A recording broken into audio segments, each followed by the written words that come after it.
es muy interesante este año, el año que hemos vivido, ¿ah? Sin lugar a duda un año diferente. ¿Ah?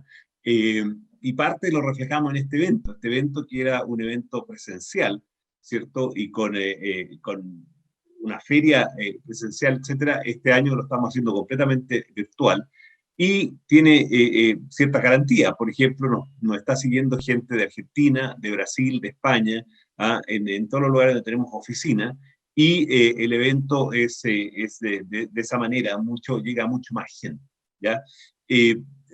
Diciendo esto, lo que quiero decir es que en mi presentación, lo que quiero hacer es un poco ver qué presenté el año pasado, o sea, qué pensábamos en esta fecha, ¿cierto? El 2019, y qué estamos pensando hoy día. ¿Mm? Eh, Obviamente es un año distinto, ¿ah? Y quiero remarcar un poco eso. Así que, sin más, voy a pasar a presentar mi presentación. Tal como dijo Vanessa, el título es Secure and Protect Everything, es el título de la conferencia completa. Y obviamente lo que yo quiero hablar es la ciberseguridad para el nuevo normal. Bien, ahí estamos ya de vuelta, ¿cierto? Como les decía, vamos a ver lo que presentamos el año pasado, hacer un recuento del 2020, qué conclusión nos deja y principalmente concentrarnos en las tendencias, lo que vemos con la nueva normalidad. ¿Ah? El año 2019, ¿cierto? El tópico que tocamos fue el de ciberresiliencia. ¿Ah? Esencialmente la presentación estaba orientada hacia allá y dimos una revisión a ciertos temas que iban a pasar o que estaban pasando. Algunos han pasado, otros no. Desde luego nadie esperaba el tema de la pandemia. Pero, ¿por qué quiero hacer una recapitulación? Para, en el fondo, ver cómo vamos avanzando y cómo nos cambia esta nueva visión. ¿No? En términos de privacidad de datos, la verdad que todos los países van avanzando, digamos, vemos que Brasil ha avanzado, tiene su ley, la gente, las empresas están trabajando, es una ley muy parecida a la que pasa en Europa. Europa, acuérdense que lleva 2 años y medio ya con la GDPR. Nosotros todavía tenemos una ley de privacidad, bueno, tenemos un proyecto de ley de privacidad de datos en el Congreso, lleva, de la primera versión, probablemente hay 10 años, pero esta última versión lleva, cierto, un tiempo y no ha podido ser aprobada justamente porque el Congreso siempre ha estado en otras tareas. Pero la buena noticia es que sí, el ministro de Hacienda dijo que le iba a poner importancia, que es un tema fundamental. La verdad que lo es porque nos permite entrar a estar en una economía más moderna, a poder, te fijas que dar servicios, por ejemplo, como país desde Chile a Europa. Hoy día no es fácil porque no cumplimos el GDPR, lo tiene que cumplir cada empresa en particular, ¿no? Después hablamos de la seguridad adaptativa, ¿cierto? No me voy a referir más a eso porque eso sigue siendo vigente, es una manera de ver el CSERT, Threat Intelligence, también muy interesante, muy bueno. Mucho de eso pasó este año porque justamente lo que tuvimos que estar es más alerta a que subieron todo lo que, lo que fueron los ataques. ¿Ah? Y ciberresiliencia, que era el concepto que hablábamos, ¿cierto? Principalmente estaba en qué hacer para tener una estructura consolidada de seguridad. Y esto sí tiene que ver mucho con el tema de la pandemia, no particularmente con la pandemia, pero sí con el tema de que estuvimos y estamos presentes en una disrupción grande. ¿Eh? Entonces, la ciberresiliencia en el fondo es poder tener este proceso de planificar anticipadamente qué puede pasar y tomar las precauciones del caso, ¿cierto? Después, obviamente, si estamos en medio de un ataque, si estamos con algún tipo de problema, resistir. Ver qué maneras tenemos para resistir, ¿cierto? Y para eso hay otra tecnología y otros servicios. Después recuperarse, porque muchos sí vamos a ser víctimas de un ataque de DOS o de un ransomware, qué sé yo. Finalmente, recuperarse y evolucionar. O sea, en el caso, por ejemplo, del ransomware, es muy importante tener los backups, esa es la anticipación, digamos. La cosa después uno puede resistirlo, pero si de alguna manera fue efectivo en algunas estaciones de trabajo, bueno, poder hacerlo, reconstruir, ¿cierto? El momento anterior al ataque y evolucionar en ese aspecto.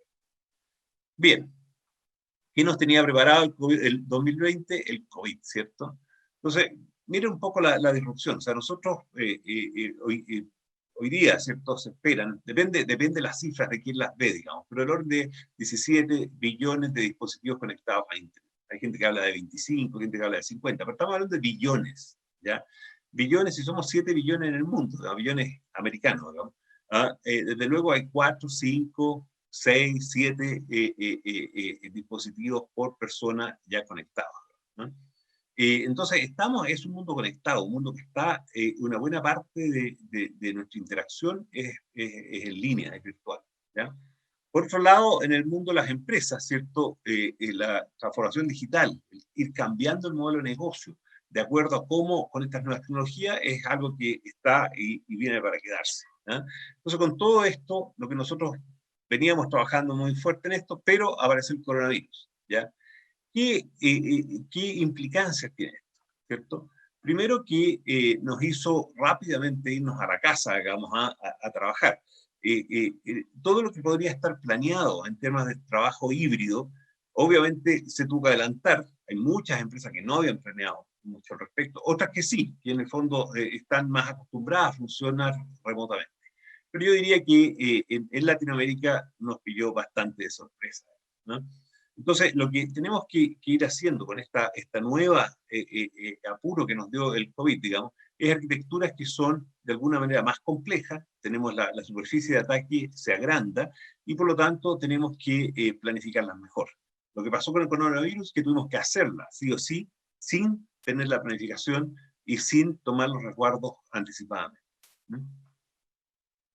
Lecciones que nos dejó, ¿cierto? Es la nueva normalidad llegó para quedarse. La verdad es que esto que llamamos la nueva normalidad esencialmente es lo que estamos viendo hoy día, trabajo remoto, trabajo en la oficina, esta misma conferencia va a tener probablemente más adelante una parte presencial y una parte en línea, y vamos a vivir en este mundo híbrido, que en el fondo con mayor conectividad, conectarse de cualquier parte, y eso va a seguir. ¿En qué grado va a seguir? Vamos a decir todo de forma remota, todo de la oficina. Yo creo que va a ser una mezcla que obviamente cada empresa y cada negocio irá determinando. Una de las segundas cosas que nos apuró es que la gente entendió la necesidad o la facilidad, o el buen funcionamiento, disponibilidad que da irse a la nube en algunas de sus plataformas, en vez de el tema más tradicional de tenerlo en su propio data center, ¿no? Como tercer punto, las políticas de seguridad, obviamente siempre ha sido importante la política de seguridad. Aquí, en el tema del COVID, parte de las políticas que están implementadas cuando uno trabajaba dentro de la oficina, ¿eh? O en algún sentido para algunos ya fuera de la oficina, pero no en este tema masivo que uno se conecta, ¿cierto? Por el tablet, por el celular, por el computador, etcétera, ¿no? Seguimos diciendo que la prevención es clave y desde luego la prevención en el caso de lo que vivimos fue clave. La gente o las empresas que estuvieron mejor adaptadas al tema no tuvieron los problemas que han tenido. Y todo esto nos lleva a que la arquitectura de seguridad tiene que ser una arquitectura consolidada. O sea, no es simplemente cuidarnos para que la gente remota pueda acceder, es cuidar la frontera, ¿cierto?, de ataque, cuidar los vectores de ataque que está teniendo los distintos delincuentes. Y cómo podemos sentirnos, y todo esto sin, ¿cierto?, porque detrás hay un negocio, digamos, ¿ah? Entonces sin perturbar el negocio propiamente. Bueno, dicho esto, lo que quiero mencionar, ¿cierto?, en esta charla son 6 ideas, ¿cierto?, de lo que yo veo de tendencias para este año. Algunas, obviamente, se han mencionado antes, pero yo creo que esto es más que son proyectos. O sea, no es que les hable que tienen que instalar una cierta tecnología este año. Son proyectos. Todos estos proyectos asumen que las empresas ya tienen, ¿cierto?, lo más básico, digamos, y están operando, digamos, de manera funcional, digamos, en todo este tema. Entonces, déjenme ir adelante. Primero, lo que ya sabemos, ¿cierto? Vamos a tener que seguir trabajando el tema de la fuerza de trabajo remota, ¿no? Obviamente, esto hay que hacerlo con la debida prudencia, digamos, en vez de hacerlo todo como se hizo, digamos, rápido, que incluso gente no tenía un notebook para poder trabajar en la casa, no se podía llevar en la oficina, probablemente no era un notebook, ¿ah? Si tenía un computador en la casa, no tenía las condiciones para trabajar, las condiciones de seguridad. Entonces, todo eso nos lleva a que hay que evaluar, ¿cierto? Todo esto con una planificación. Primero hay que evaluar las necesidades, ver los niveles de acceso que necesita cada persona y finalmente analizar si eso impide en cierta medida que el negocio fluya. Si nos faltan a lo mejor un workflow dentro del tema, que en la oficina se hace en forma natural, pero está en forma remota no lo tenemos. ¿Ah? Hay muchas preguntas que nos tenemos que hacer en el tema qué hacer con la fuerza de trabajo remota. Desde luego, lo que decía recién es quiénes son los usuarios. Hay usuarios muy distintos. Puede ser un ejecutivo que trabaja con temas muy estratégicos, pero que a la vez no es un gran usuario de la tecnología. O sea, probablemente usa email, Word, Excel, PowerPoint, etc. Pero necesita cierta confidencialidad, sus datos son archiprivados. ¿Ah? Después hay gente que tiene que estar en visión crítica, que está operando. O sea, no puede tener delays, tiene que estar teniendo toda la información, tiene que tener pantallas que reproducen lo que tiene en la oficina. Hay otra gente que tiene que manejar muchos datos, digamos, y que normalmente los manejaba, ¿cierto?, dentro de la empresa, y ahora hay que empezarlos a manejar desde fuera y hay que darle un acceso seguro a eso, ¿no? También depende de lo que decía antes, qué dispositivo usamos, y desde luego si es de la empresa o del usuario. Si es del usuario, obviamente puede tener otro ¿cierto? Que lo usen los hijos, que se conecten, que están haciendo compartido, nos puede entrar más phishing, etcétera, etcétera. Si es de la empresa, ver cómo colocamos las mismas políticas que teníamos dentro de la empresa para que se puedan ejecutar desde fuera. ¿Ah? Ya lo dije, aplicación, o sea, lo que quiero hacer aquí, más que ir en toda la transparencia, es, en el fondo, nosotros, el tema de asegurar, ¿cierto?, la conectividad remota, tenemos que planificarlo. Nosotros, como sociedad, tuvimos que hacerlo nomás, ¿cierto? ¿Ah? Pero vemos un movimiento en las empresas en hacerlo bien, que sea una manera que perdure el tiempo y que nos permita trabajar de manera híbrida, digamos, o sea, en la casa y en la oficina. Segundo tema que quiero mencionar, que es muy importante y yo creo que muchos de ustedes lo están viviendo, digamos, ¿eh? Las vulnerabilidades. Uno ve y hace una revisión un poco de los ataques, de qué es lo que ha pasado, de todo lo que escuchamos en el rubro, digamos. Eh, Claramente son vulnerabilidades y la gente, los ciberdelincuentes saben cómo aprovechar esa vulnerabilidad.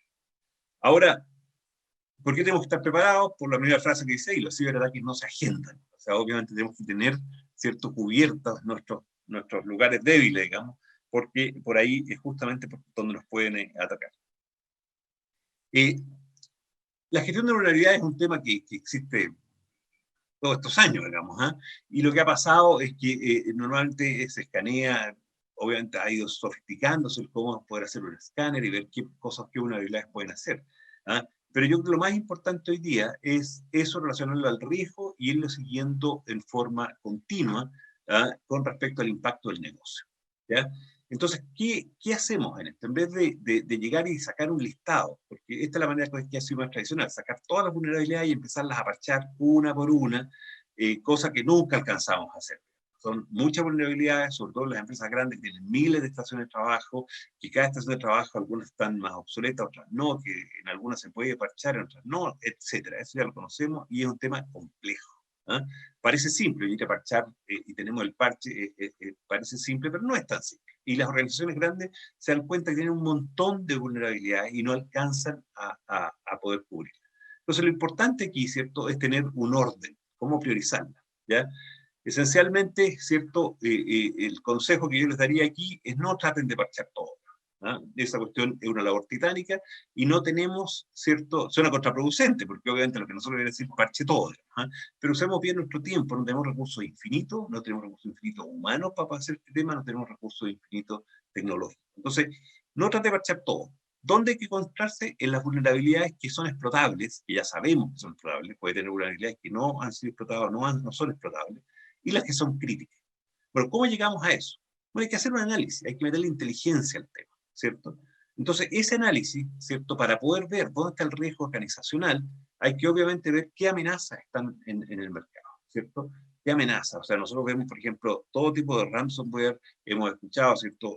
Distinto cómo evolucionan, son familias de esto. Ahí tenemos amenazas que podemos saber rápidamente cuáles podrían afectarnos. Y a la vez, en cuanto se generan, ¿cierto?, que nos avisen rápidamente, ¿cierto? Nosotros tenemos como Novarret un servicio donde avisamos de cualquier vulnerabilidad, de cualquier tema que vemos, ¿cierto?, rápidamente y les damos el consejo de cómo operar, o incluso muchas veces lo hacemos nosotros mismos, ¿no? Pero bueno, está el tema de conocer las amenazas, o sea, hacer inteligencia de cuáles son las amenazas, hacer threat hunting, etc. Después, ¿qué es lo que hacen los atacantes? Los atacantes, sí, hay muchos que son creativos, pero hay muchos que no, que en el fondo lo que hacen es que compraron, arriendan, ¿cierto?, una plataforma para poder hacer esto. ¿Ah? Entonces, ver qué se está haciendo, qué hacen los atacantes, etc. ¿Ah? Verlos, cómo entran, cómo se mueven lateralmente, si no, uno no tiene cierta cuidados, etc. Y después ver la criticidad de los activos. No es lo mismo ir y bajar un servidor central en una operación, digamos, ¿ah?, que poder penetrar un notebook que no tiene ninguna información relevante. Entonces, obviamente, metiendo todo esto y haciendo esta inteligencia, ¿cierto? Y finalmente que nos dé el riesgo del negocio, nosotros podemos concentrarnos en las que realmente nos producen un riesgo más grande, ¿ah?, en la empresa. Con eso, ¿qué vamos a conseguir? Una priorización y después, más encima, darnos cuenta que dónde se va el riesgo. O sea, una vez que arreglamos esa, viene la próxima. Entonces vamos viendo el riesgo en forma progresiva y a lo mejor esta es la regla del 80-20, digamos, ¿ah?, con un 20% de nuestro esfuerzo solucionamos el 80%. ¿Ah? Por eso, yo creo que es bastante crítico. Vamos a tener, ¿cierto?, charlas durante el día respecto a esto, pero yo creo que es algo que lo hemos hecho un poco más a la fuerza bruta, y obviamente hay maneras más inteligentes y cada vez más, porque obviamente vamos aprendiendo más del ciberdelincuente. Tenemos que sí tener en cuenta que los ciberdelincuentes también aprenden más, digamos, y aprenden de lo que nosotros estamos aprendiendo, ¿no? Así que bueno, pero ese es otro tema. El tercer concepto, ¿cierto?, que también probablemente lo hemos escuchado muchas veces, o lo hemos estado escuchando ahora último. Primero escuchamos lo que era EDR, ¿cierto? Endpoint Detect and Response, ¿cierto? De una manera que nosotros en el endpoint, ¿cierto?, además de tener un antivirus, surgió este nuevo concepto de tener una manera de reaccionar en base a lo que estaba pasando, ¿cierto?, para poder cuidarnos de los ataques de acero, etcétera, ¿no? Sin que en el caso del anti-malware, qué sé yo, que vamos siguiendo como una lista, ¿cierto?, una manera de saber cómo son los ataques, ¿ya? Eso es el concepto de R. Después surge el concepto de MDR, que es obviamente poder administrar, la M por Manage, de Detect and Response, ¿cierto? Pero el concepto más general es lo que le llaman XDR, ¿ah? En el fondo, una detección y respuesta a incidentes en forma extendida, ¿ah? ¿En qué consiste esto? Bueno, es recopilar información, así como decíamos del endpoint, de las redes, de distintos dispositivos que nos pueden dar esta información en tiempo real, poderlas llevar a un data lake, ¿cierto? Meterle inteligencia, ¿cierto? Machine learning, inteligencia artificial, y poder de alguna manera detectar rápidamente algunos de estos ataques mientras casi están sucediendo, ¿cierto? Y poder actuar sobre ellos, ¿ya? Los SIEM ya los conocemos, son una tremenda herramienta, nos sirven mucho, pero obviamente van recopilando el tema y van haciendo las correlaciones. También es en tiempo real, pero hay ciertas cosas de automatización que tenemos que dar cuenta nosotros, mirando un SIEM y haciendo una correlación de patterns, y aquí en el fondo parte de eso puede ya venir digerido o nos ayuda a tener una respuesta más automática. Entonces, como una evolución natural a lo que hemos estado haciendo con los servicios administrados, ¿ah? Obviamente con la orientación de que esto no reemplaza nada de lo que hemos hecho antes, esto nos permite operar y tener algunas conclusiones más rápido y tomar acción sobre el tema, ¿ya? Este slide, la verdad, que un poco larga de leer, digamos, ¿ah? Así que la verdad que voy a seguir explicando el consejo, o sea, el concepto. Lo que tenemos nosotros en XDR esencialmente es poder detectar, ¿cierto?, lo que está pasando y poder bloquear. O sea, lo mismo que en principio hace el EDR, a tomarlo y poderlo hacer en toda la red por los distintos servidores, etc. Ese es el concepto, ¿ah? Y que sea en forma optimal, que mucha la inteligencia ya esté metida en lo que estamos haciendo, ¿no? Esto, por hacer una analogía, lo que nosotros esperamos más adelante, ¿cierto?, es que los analistas realmente se concentren en todo lo que sea más difícil, ¿ya? Y todo lo que de alguna manera se puede ir automatizando, esté automatizado, o sea, de manera que si hay si hay un cierto problema y ya se sabe qué es, reaccionar rápido, digamos. ¿Ah? Y cuando sean cosas más inciertas o que requieren un análisis más completo, obviamente tenemos que meter al ser humano con información. ¿Ah? Por eso los seres humanos no somos muy buenos para el pattern recognition. ¿Ah? Nosotros tenemos mucha más tecnología que nos permite hacer un reconocimiento del problema más rápido. Pero finalmente, el tema de si es algo nuevo, el qué hacer, el qué no hacer, el ver qué otro dato necesitamos, etcétera, yo creo que eso sigue siendo una labor humana. Para que se hagan una idea, es como cuando uno vuela en un avión. Muchas de las cosas que pueden pasar en un avión están siendo detectadas automáticamente, pero muchas de las cosas cuando hay un tema más complejo, lo tiene que tomar el piloto, digamos. ¿Ah? Desde luego toma el aterrizaje y cosas por el estilo que son más en general. ¿Ya? Lo mismo aquí. Concepto interesante, vamos hacia allá, ¿cierto? Esto es algo que va a automatizar nuestra respuesta. No reemplaza nada de lo anterior, todo lo anterior lo tenemos que hacer igual, ¿eh? Pero esto va a automatizar ese tema.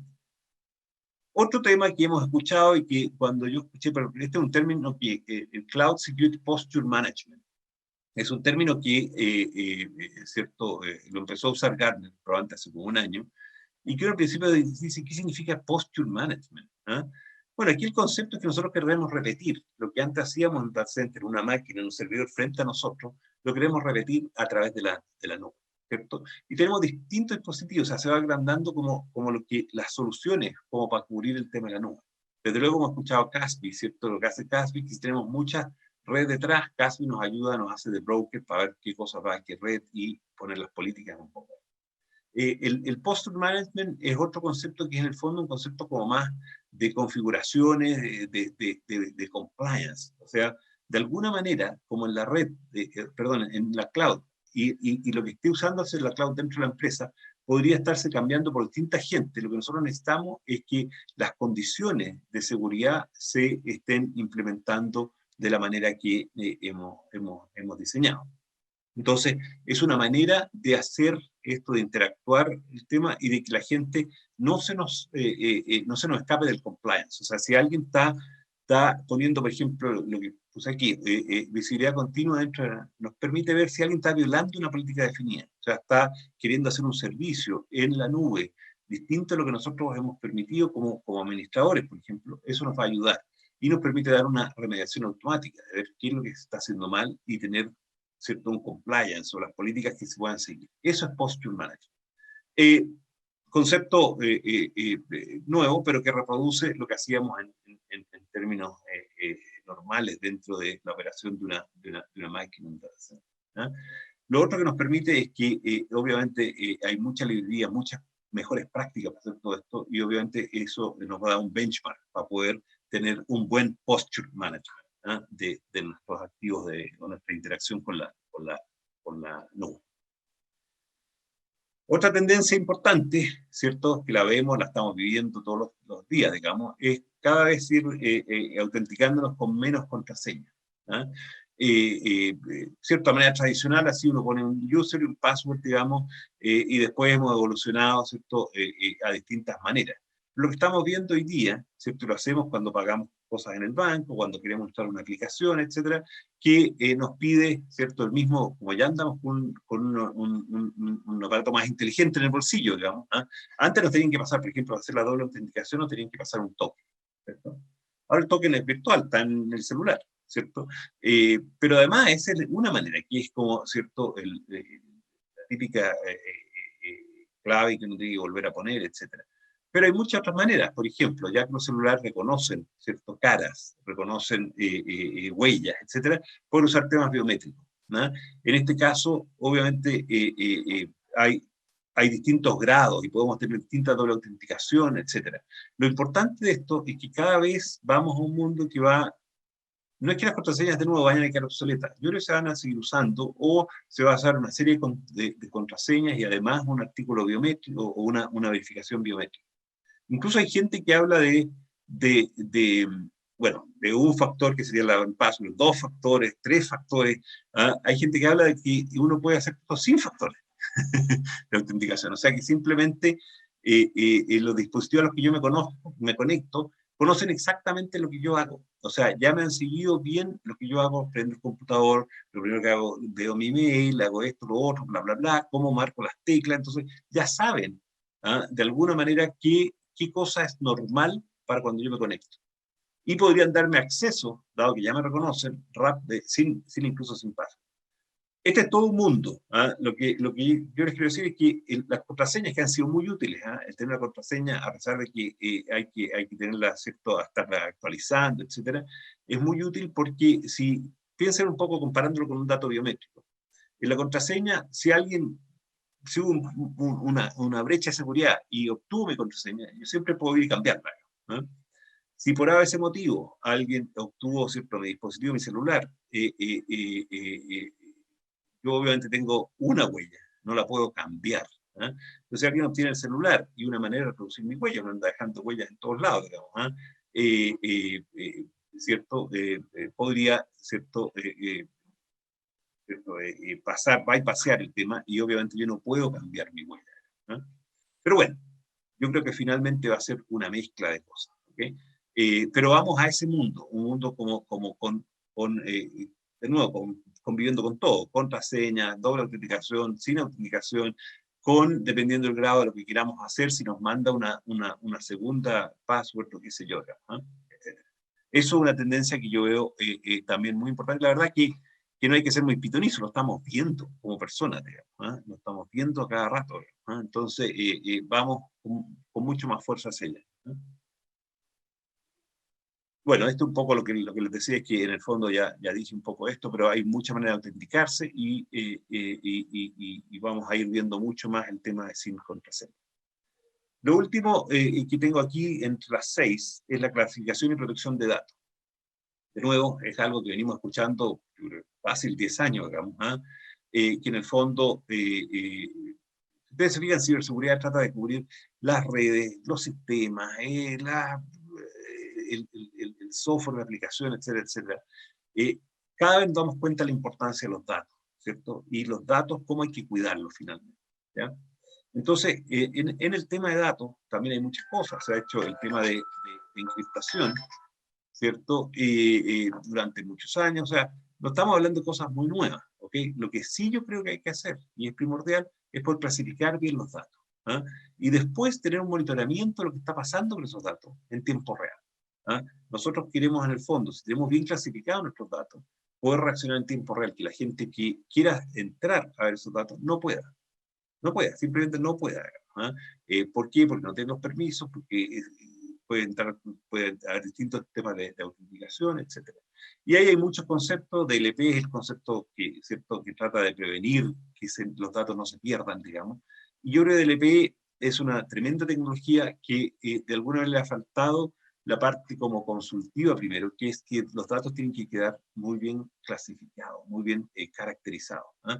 Porque lo que queremos aquí, porque esto es importante, lo que queremos esencialmente es que tener la mayor libertad para los datos que son públicos y para poder operar en nuestro negocio, y para los datos que son restringidos, más confidenciales, etcétera, tener unas medidas de seguridad mucho más estrictas. ¿Ya? Entonces, eso también es algo que tenemos que preocuparnos. ¿Por qué? Porque finalmente nosotros, ¿cierto?, históricamente hemos ido más como cubriendo las redes y después las aplicaciones, qué sé yo, pero los datos, lo que realmente tenemos que cuidar, son los datos. El dato final, digamos. ¿Eh? La tarjeta de crédito, el número de la tarjeta de crédito, esto, o sea, a pesar de que están encriptados, a pesar de esto que el otro, depende cómo se hace ese manejo de datos, depende cómo estén clasificados, hay brechas de seguridad de esta. Bien, no quiero entrar más en este tema, quiero que sí, en las charlas que vienen de nuestros partners tecnológicos, vean todo el tema de cómo cuidar, clasificar los datos y cómo, sobre todo, monitorearlo para actuar si vemos algo raro en el tema de brechas de datos, ¿no? Bien, eso es la charla que tenía preparado. Déjenme recordarles los 6 títulos para revisarlo el año que viene, pero además porque creo que son muy importantes. Uno, continuar en todo el tema del aseguramiento de la fuerza de trabajo remota. Eso va a ser sí o sí, ya partimos, hay que hacerlo bien, mejor que lo que lo hemos estado haciendo. Gestión de vulnerabilidad basada en riesgo, de todas maneras, no de una manera de rápidamente cubrir las vulnerabilidades priorizando y tomando los resguardos que corresponda, y ahí hay mucha tecnología más de inteligencia artificial, etcétera, que podemos usar. Tercero, el concepto este de que detect and response puede ser bastante más amplio de lo que hemos estado viendo en el tema del endpoint, ¿ya? Y obviamente nos ayuda a reaccionar, ¿cierto?, en cierta medida más rápido, más automáticamente. El Cloud Secure Posture Management, tenemos que tener una manera de acceder a la nube y tener las mismas garantías o la misma compliance que teníamos cuando accedíamos a una máquina en el data center. Autenticación sin contraseña, de todas maneras, para allá vamos, y la clasificación y protección de datos. Así que sin más, esta sería mi presentación.